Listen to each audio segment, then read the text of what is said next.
Hey everybody, today we're taking a first look at the highly anticipated Pathfinder Adventure card game. Let's take a look and see how this highly anticipated app stacks up.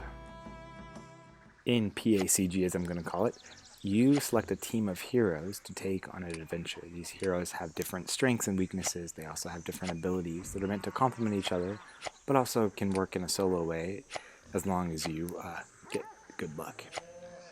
You then use these heroes in card-based adventures. Each turn, you will be in a certain location for the game, and you'll flip over a card from the deck and face it. It could be an item that you're acquiring. It could be an ally that you want to get onto your side, and each of these has a different check that you'll take. Another common thing is combat.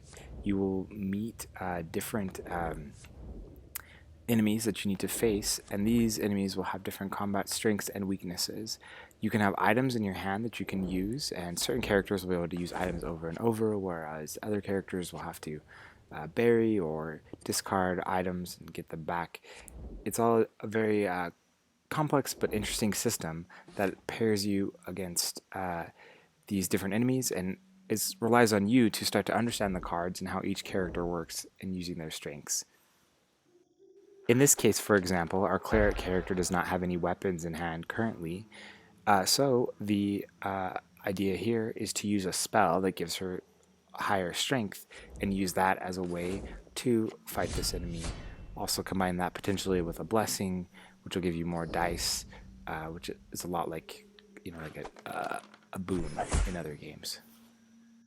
Ultimately, your goal is to find the henchmen of each location and close that location, ultimately finding the villain of the adventure and defeating them. In order to defeat them, all other locations must be closed either permanently or temporarily by your characters being spread out across them and being able to shut them down when you are facing the villain.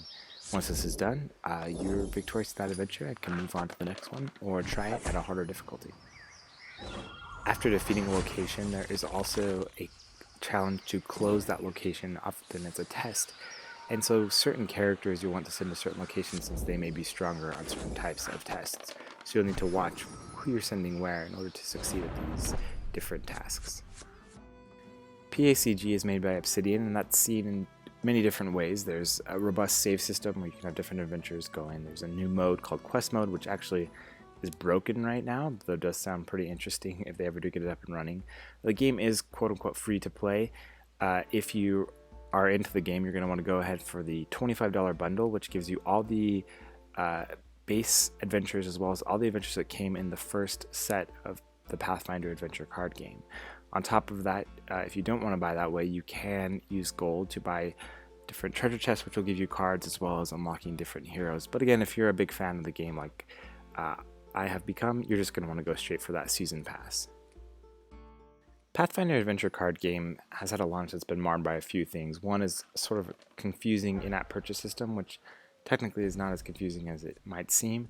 And the second is a few bugs that continue to plague the game. Hopefully they'll patch those and the game will be great to go. But you should come into this aware that there are some bugs that are existing that may damper your experience. That being said, this game so far has been an amazing experience digitally.